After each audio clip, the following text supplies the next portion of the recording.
All right, we heard your Wi-Fi might be a little sketchy, so we're gonna try this. Can you nod, or are you frozen already? You look like a stuck. Can you hear me, Eric? Can you hear me? Frozen already? Yeah. See, we got a Wi-Fi issue. You want to call him? We're just gonna call you on the phone, Eric. Okay? Yeah. I really just wanted to see what you were wearing. We're gonna do that quickly while Colson dials him up. Greg. I think are you from Regina, Greg? There's lots of Gregs that text in. Jesse Owens, way back, but nonetheless very impressive at the time. Before my time, but I know the name. Yeah, what he did, Jesse Owens. I think when it comes to track and field, though, are we all in favor of like Usain Bolt? It's hard to say that's never going to be beaten in what he did, and 8 Olympic medals, world records still in the 100, 200, 4x1. That'd be top of my list. Then I think Tiger Woods, although he doesn't hold records. Is he there? Can you hear me, Eric? Got you, bro. Okay. Sorry about that. Asking a question to people today, and with Shohei Ohtani and what's going on there, and a guy that can just hit the ball 1,000 miles and pitch 1,000 miles an hour and all that. What's the athlete that comes to mind when you think freak of nature? Like, I don't know if I'm ever going to see this again. Could be a team sport, could be just a guy out on his own. Who comes to mind? You know, I used to argue with people that, the greatest athlete of our time, the most dominant athlete of our time, the guy who I probably admire the most, was Lance Armstrong.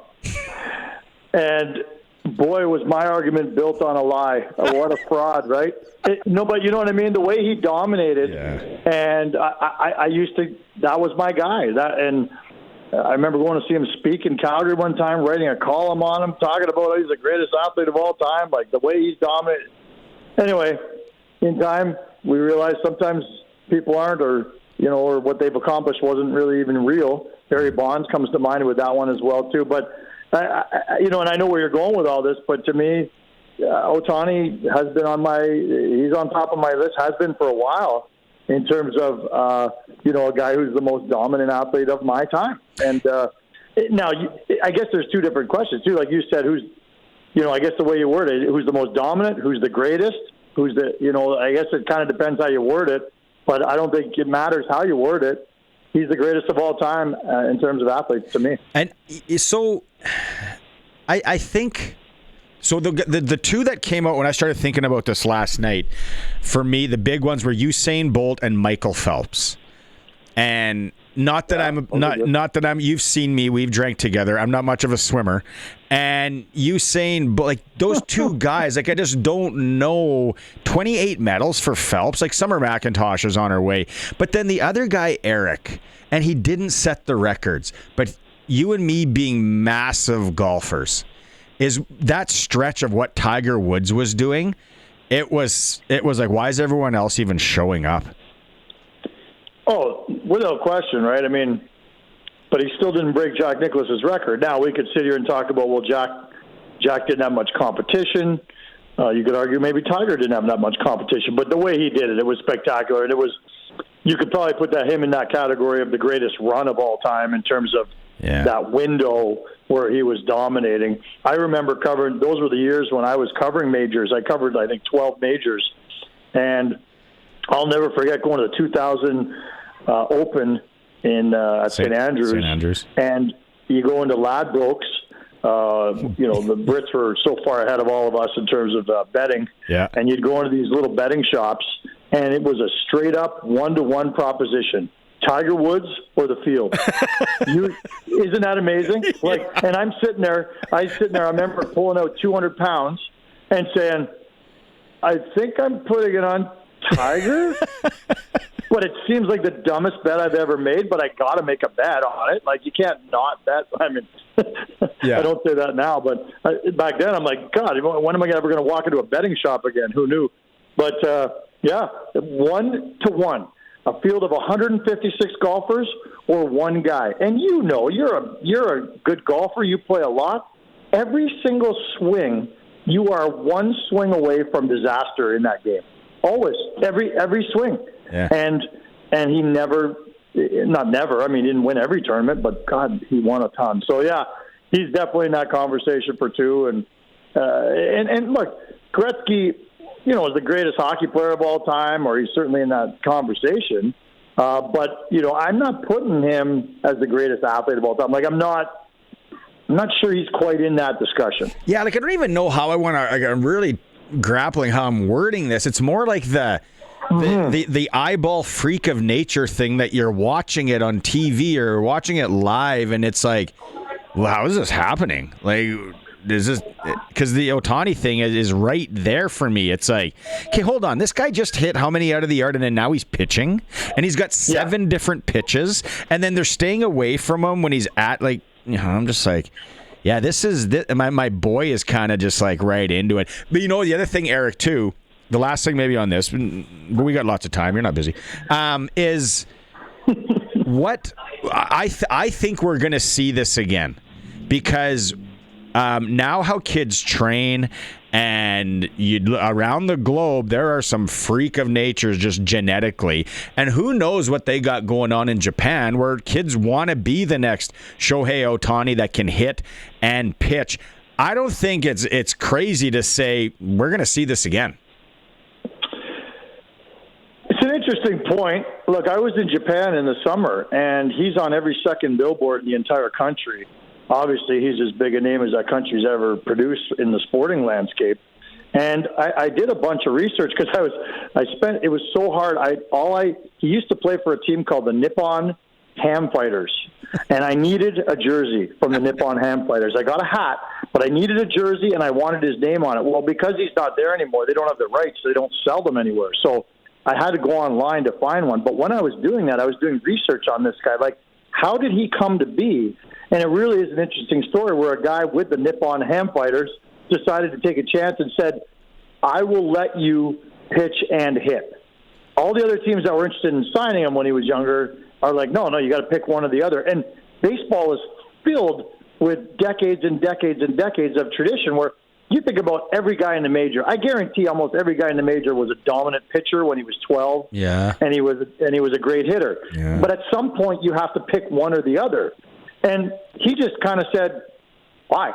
Why do I have to? Yeah. And that was the GM at the Nippon team. He was the only guy who said, yeah, why? I'll give you a chance to try both. Now, if it didn't work out, I'm sure the owner would, or the GM would have quickly said, this ain't working out. You got to pick one or the other. But he was the guy chiefly responsible for letting him try both. And even when he came to North America as a highly touted Japanese player, there were still lots of questions as to whether or not, wow, you're in the bigs. You probably can't do both, so you got to pick one or the other. And I'm so happy for sports history that he said, no, I think I could do both at the highest level. They gave him a chance to do it in Anaheim, and he did it. So it's a great story. When he was playing early in the playoffs this year, my mother was visiting, and I'm constantly explaining stories to my mother about the sports world. She doesn't follow it that closely. I said, this guy right here on TV, right now on your screen, might be the greatest athlete of all time. And she's like, well, who is he? What's his name? And I told her. And about right on cue as the greatest athlete of my time, he hits a dinger to open the game right in front of my mom, my wife, and I. And I'm like, there you go. That's an example of it. He just kicked off the playoffs, the very first pitch of the playoffs. He took it yard. That's what legends do. And he's the last guy on earth maybe that I would say right now where when I see him show up on my screen, I'm not going anywhere. I'm watching greatness every time I get a chance to, because how many times in your life have you looked at a Barney and you're like, man, I wish I would have watched more Gretzky games in his time. I wish I would have watched more Lemieux games in his time because he was that good. And now we have a chance to really relish it. And on the greatest stage in the world, he got on base 9 times in a row the other night. Like, it's just so, we're so lucky to watch that. It's amazing. It's like a guy having 2 jobs and being good at them both. Like, that's just wacko. Yeah. It's a whack. So good. What's going on with the Calgary Flames? You're traveling with them right now. Things can't be fantastic. Although, didn't pull it out against the Toronto Maple Leafs, but they're not gangbusters as well. How's that road trip starting off? Just the morale. What are you seeing? Yeah, it's not good. I mean, they've lost 9 of 10 now.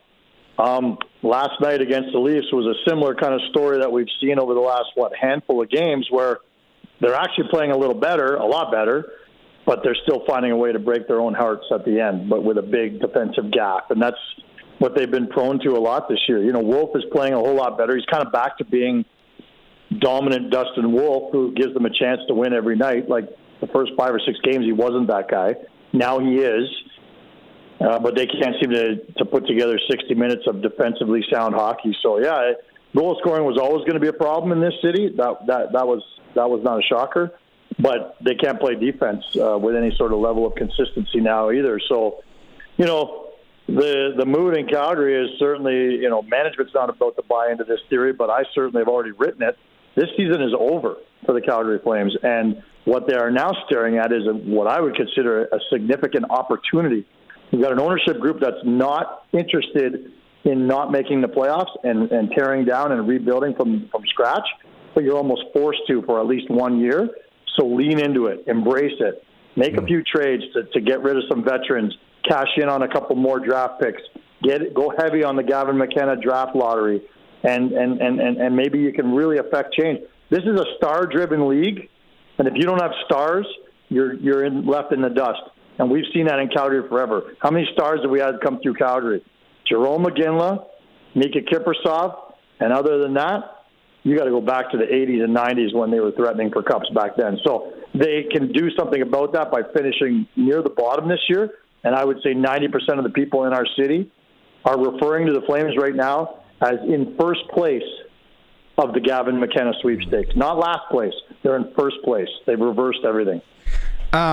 A place that you and I have joked about, but I think we should really look at going on a spring golf trip to southern Utah. The Mammoth are absolute wagon town right now, and they sign Logan Cooley to an $80 million contract extension. Why don't we know enough about Logan Cooley? He's an American kid from Pittsburgh. Why aren't we, guys like me in Saskatchewan, talking enough about Logan Cooley? Yeah, he's a small guy, right? So I think there was a long time where they were like, yeah, he's got unbelievable skill, like a young Johnny Gaudreau, but can he translate, his undersized skill at the big level? And I think he's proven enough already. Well, obviously proven enough to them that he deserves an 8-year run. Look, it's kind of the in vogue thing to do right now, is lock these guys up for 8 years because it's the last time in the CBA that you can lock a guy up for 8 years. And everyone's kind of leaning into the likelihood that this cap is going to start really going nuts. And in 5 years from now, making $10 million a year won't be that big a deal. It'll actually be considered a bargain. Maybe not a bargain, but at least, it's not as, it's not as big a risk as it used to be. And, the kid's sublimely skilled. He's fun to watch. Look, that Utah team has done it, unlike the Flames, they've done it the right way. They've bottomed out. They've got a ton of great young talents. And you look at that lineup with guys like Gunther in there, and like the list of guys on that team that can score goals is growing exponentially every year. And Cooley's just part of it. Like that top 6 right now is really, really formidable. And Logan Cooley's as skilled as anybody on that list. So, I'm not saying I was surprised by the deal, but you're like, wow, the kid's come a long way towards proving that he's not undersized.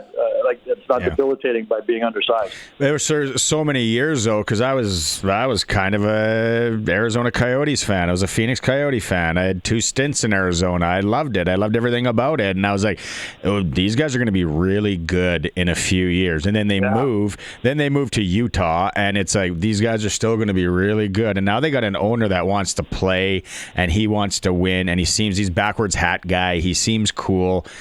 He's with the guys. And I was just looking just now, since you're brought to you by Sports Select, our NHL insider, Eric Francis here, where you can bet on futures. If you go and think craziness, Western Conference, to win the Western Conference, Utah is up to 17 to 1 odd. Like And where they would have started, it would have been a lot lower. So they are a super exciting team to watch. What are you making of, and I think we're going to be talking about this guy a lot, especially before the Olympic team is picked, but he gets his first ever career NHL hat trick the other night. Connor Bedard seems like definitely he's got something to prove, and he's got a kind of I'm going to show you all attitude this year.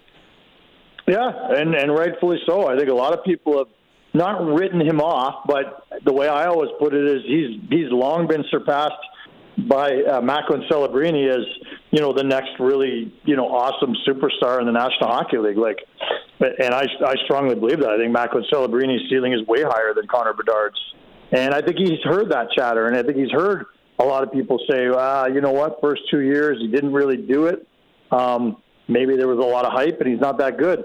And, hopefully that fuels him, and maybe that's part of why he's starting to bounce back. But, look, it's a failure on his part to kind of make that breakthrough and really be the superstar that people thought. But I think a lot of people look at it and say it's a bigger failure by the organization to not surround him with enough talent to have that opportunity. I mean, I don't care how good you are, unless you've got some guys who can pass it or finish it around you, you can't go out there and put 90 points up on the board. So I still think they're 2 players short of having him on a good line. But and that's an indictment on Chicago, not him. But so yeah, it is interesting. Hey, listen, I have a question for you, and maybe it's a bit of a homework assignment because Sports Select is our great sponsor. I'm never quite sure when you bet on, say, Utah to win the West. Are you betting on them to finish first in the standings in the regular season? No. Or is that a wager on them to be the last team standing at the end of the Western Conference Final? Last team standing. It's always that way? Mm-hmm. Because then if you want, so what you can bet on at the end of the regular season is Atlantic Division winner, Central Division winner, Metro, Pacific. Like they have all that too on their futures. It's actually quite crazy when you go through the futures on Sports Select. Like we're talking hockey leagues from overseas, Eric. They have the champion of the Swedish Hockey League that you can bet on right now, where looks like it's going to be a tough year for Leksands in the Swedish league. They are. This is Skellefteå's year for sure.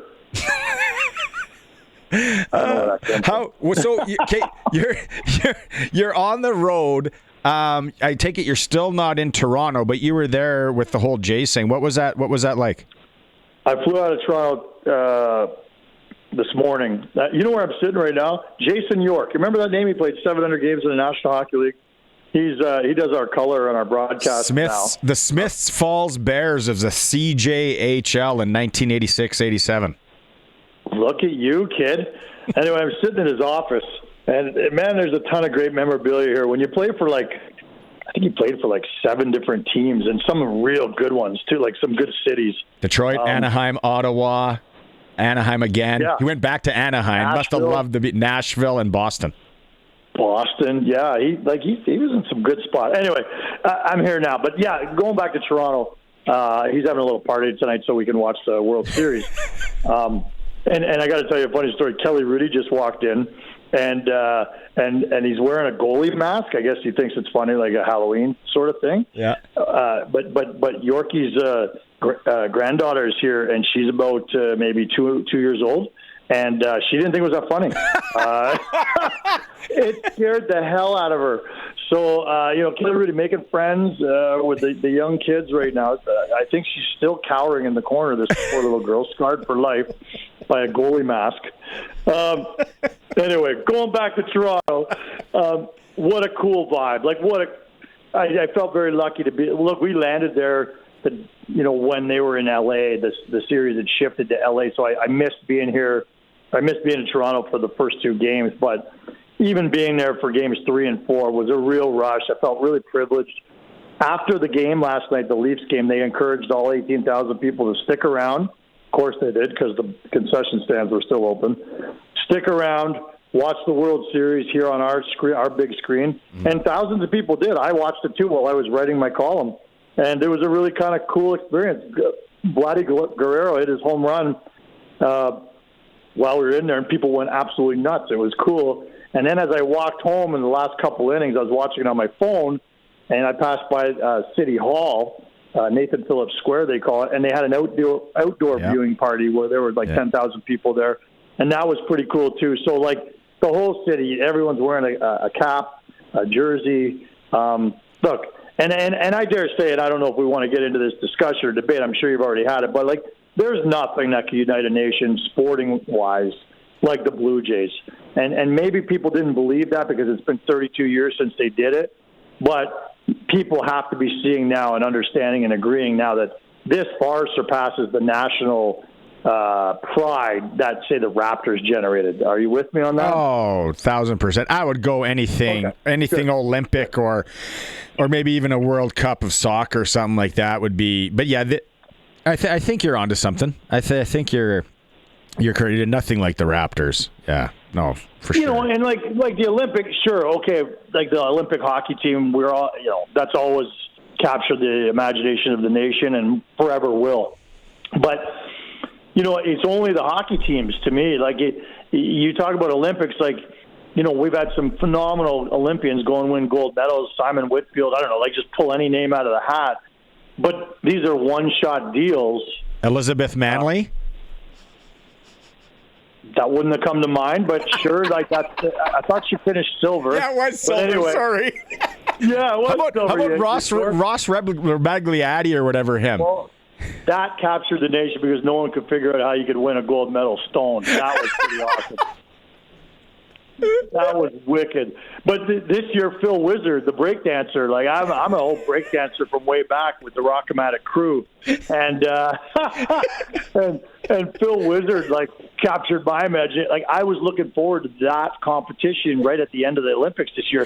But not everybody has the same events circled on their calendar. And when a Simon Whitfield wins or a Phil Wizard, anyone who tuned in, it's the most amazing thing. But this is something that's been building over the last several months, and it's really cool to be a part of. Like I haven't paid attention to the Jays for years. Every year out of Toronto, they always say this is their year, and I'm so sick of Toronto fans being so delusional. But about 3 months ago, when they won 8 or 9 in a row, I'm like, I want to start seeing what this team's about because maybe they could do something special. I certainly didn't think it would be this. But man, it's fun to be a part of, isn't it? Yeah, no, it is. All right, go fire up a chainsaw.